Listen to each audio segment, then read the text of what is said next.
Bismillahirrahmanirrahim. Assalamualaikum warahmatullahi wabarakatuh. Alhamdulillah. Alhamdulillah. Nahmaduhu wa nasta'inuhu wa nastaghfiruh.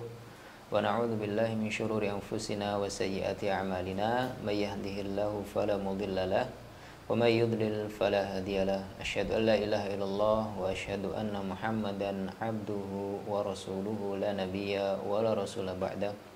Rabbi syrah li sadri wa yassir li amri wahlul 'uqdatam min lisani yafqahu qawli. Allahumma ya mu'allima Musa 'allimna wa ya mufahhima Sulaiman fahimna. Allahumma 'allimna ma yanfa'una wanfa'na bima 'allamtana wa zidna ilman wa fahman ya karim. Alhamdulillah, pada kesempatan kali ini kita bisa berjumpa lagi ya bersama-sama untuk mempelajari modul pendidikan anak muslim ya, serial 4C ya. Insyaallah kita akan melanjutkan pembahasan kita ya, bagaimana nanti kita mengajarkan materi yang ada di modul PAM 4C ini kepada anak-anak kita. Baik. Pada kesempatan kali ini kita akan lanjutkan untuk pembahasan zakat ya, untuk pembahasan zakat. Kemarin kita sudah bahas bersama untuk rukun Islam yang pertama, kemudian yang kedua, sekarang kita bahas untuk rukun Islam yang ketiga ya. Abah dan ummahat rahimani wa rahimakumullah ya. Perlu kita ketahui bersama ya, bahwasannya kita perlu ajarkan kepada anak-anak kita juga ya, untuk fikih zakat. Kita ajarkan kepada mereka, kepada anak-anak kita pengertian zakat ya, apa itu zakat ya, kemudian nanti macam-macam zakat, ada zakat apa saja, kemudian waktu untuk mengeluarkan zakat itu kapan saja ya, kemudian kadar ya atau jumlah barang yang dikeluarkan zakat. Nanti silakan diperhatikan semua abah dan ummahat, kita akan pelajari bersama. Taib. Kita mulai dari definisi atau pengertian zakat ya. Zakat ya itu merupakan harta ya, harta seseorang yang wajib ditunaikan atau dikeluarkan ya, dikeluarkan seorang muslim kepada penerima zakat ya, kepada penerima zakat. Saya ulang ya. Zakat itu merupakan harta ya yang wajib ditunaikan ya bagi seorang muslim, kemudian disalurkan kepada penerima zakat ya, penerima zakat. Taib, itu untuk pengertian zakat atau definisi zakat ya. Kita harapkan ya anak-anak kita ya bisa memahami dengan baik apa itu zakat ya, apa itu zakat. Taib. Nah, kemudian untuk macam-macam zakat ya, kalau dalam Islam ya zakat itu ada dua, zakat fitri dan juga zakat mal. Zakat fitri dan juga zakat mal. Taib. Kita ajarkan kepada anak-anak kita ya, kita beritahu mereka bahwasannya dalam Islam itu ya zakat itu terbagi menjadi dua, zakat fitri dan zakat mal. Nah, sekarang kita coba masuk ke bagian yang pertama atau macam yang pertama, yaitu zakat fitri. Taib ya abah dan ummahat rahimani wa rahimakumullah ya. Untuk zakat fitri ini ya, kita ajarkan kepada anak kita beritahu mereka bahwasannya untuk zakat fitri ya itu adalah zakat makanan pokok. Nah, ini perlu digarisbawahi ya.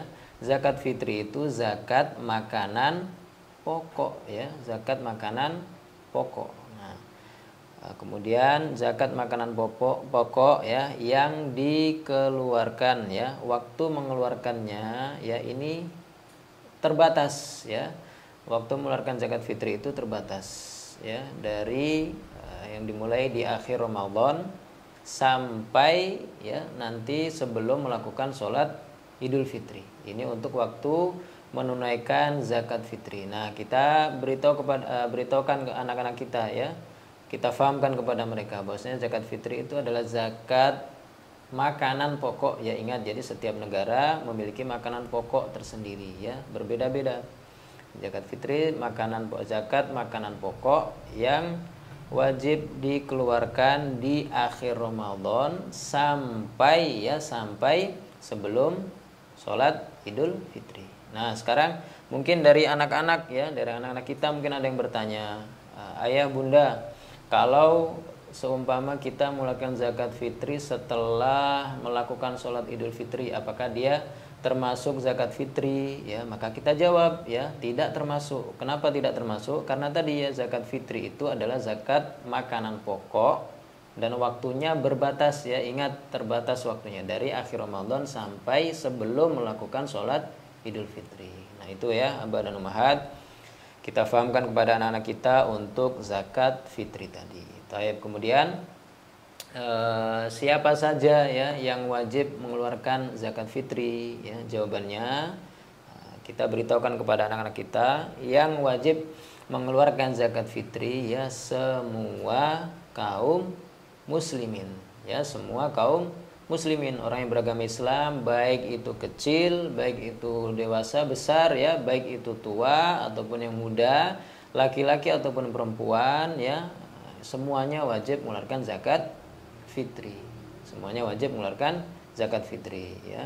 Jadi waktunya tadi berbatas, kemudian yang mengeluarkan itu semua orang yang beragama Islam, baik meskipun dia kecil ya, meskipun belum balik misalnya, tapi tetap dia wajib untuk mengeluarkan zakat fitri. Nah, kemudian kita beritahukan juga kepada anak-anak kita ya, bahwasannya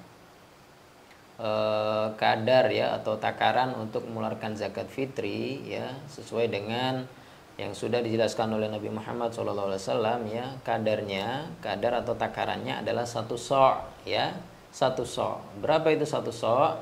1 so' itu kalau kita kilokan gitu ya, kalau kita kilokan itu sekitar 2,5 sampai 3 kilogram.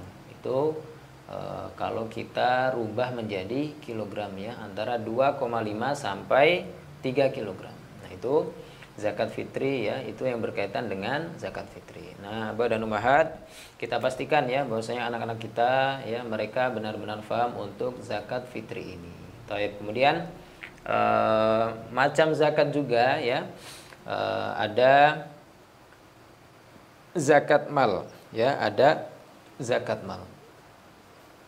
Nah, kalau zakat fitri tadi itu merupakan zakat makanan pokok ya, sedangkan untuk zakat mal ya, nah zakat mal ini zakat yang berkaitan dengan harta benda yang dimiliki oleh seseorang ya, berkaitan dengan harta benda yang dimiliki seseorang. Nah untuk zakat mal ya, untuk zakat mal ini ada 5 macamnya ya.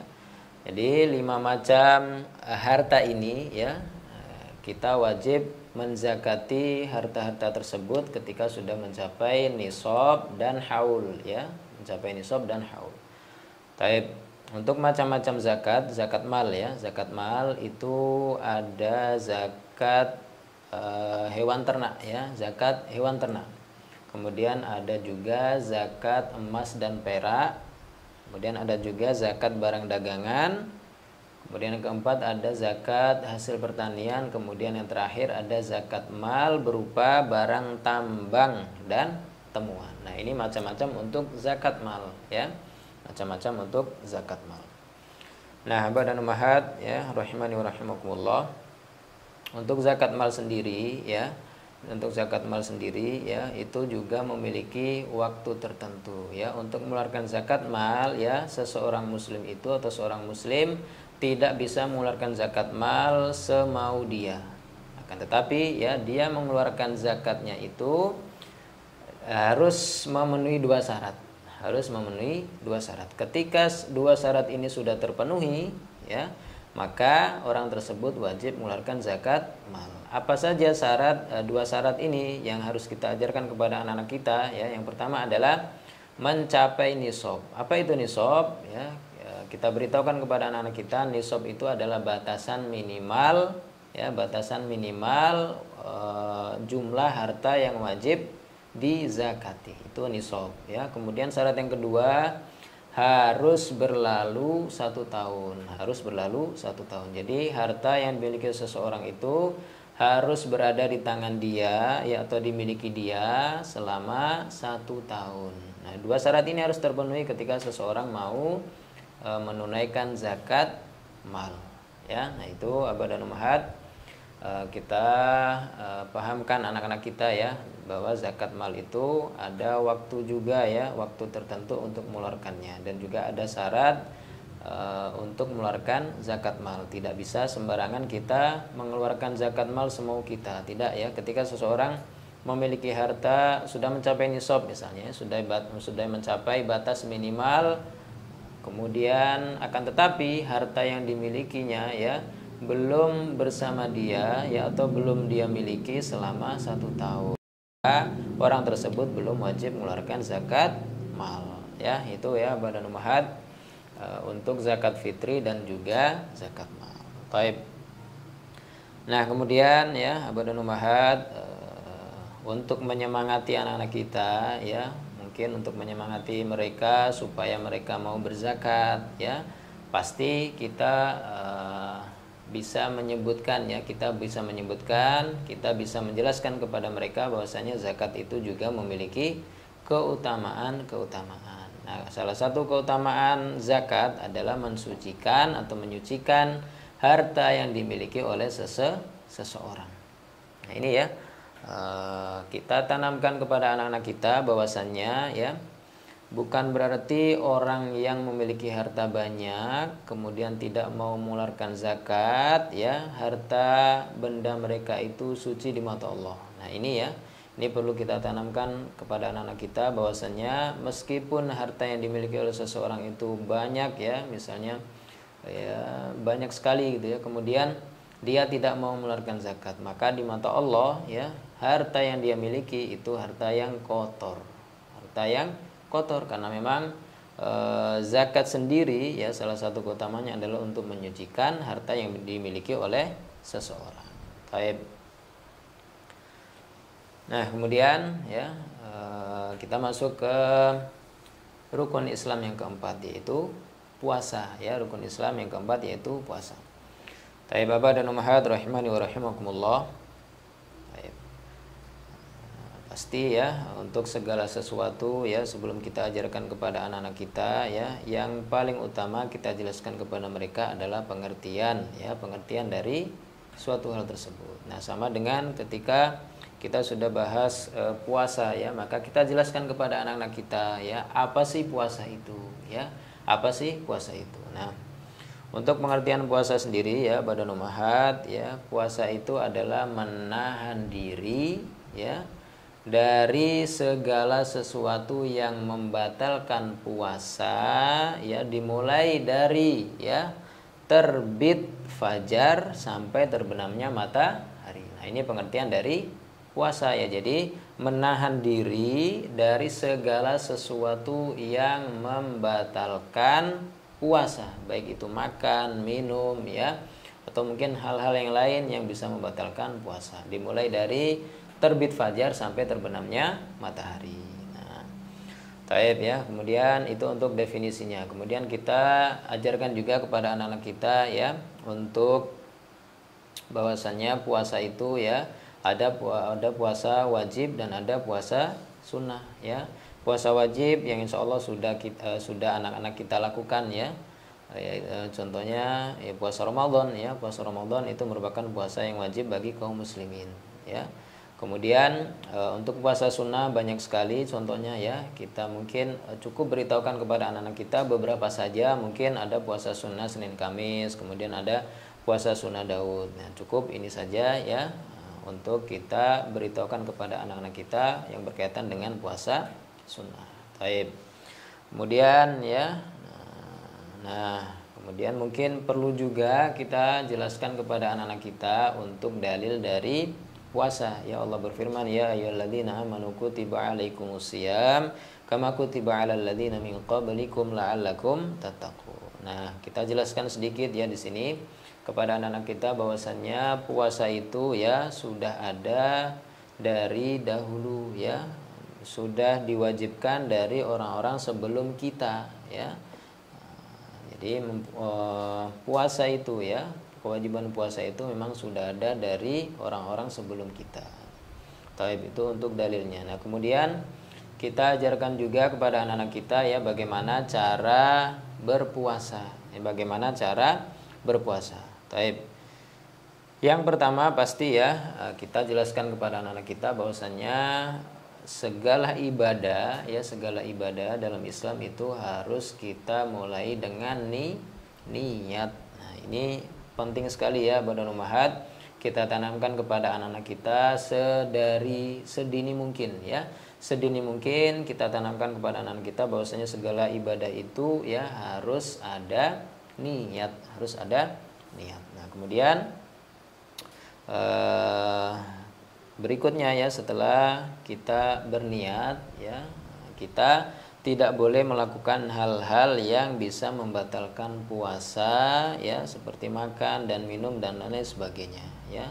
Nah, itu kemudian juga untuk waktunya ya, untuk cara berpuasa kita beritahukan kepada anak-anak kita bahwasanya berpuasa itu dimulai sejak terbit ya fajar sampai terbenamnya matahari. Itu untuk puasa. Nah, kemudian untuk menyemangati juga ya anak-anak kita supaya mereka mau berpuasa wajib maupun berpuasa sunnah ya, kita beritahukan kepada mereka untuk keutamaan puasa ya, keutamaan puasa. Nah, kita sebutkan di sini ya, salah satunya adalah dengan seseorang berpuasa maka insya Allah Allah akan mengampuni dosa orang yang mau berpuasa ya.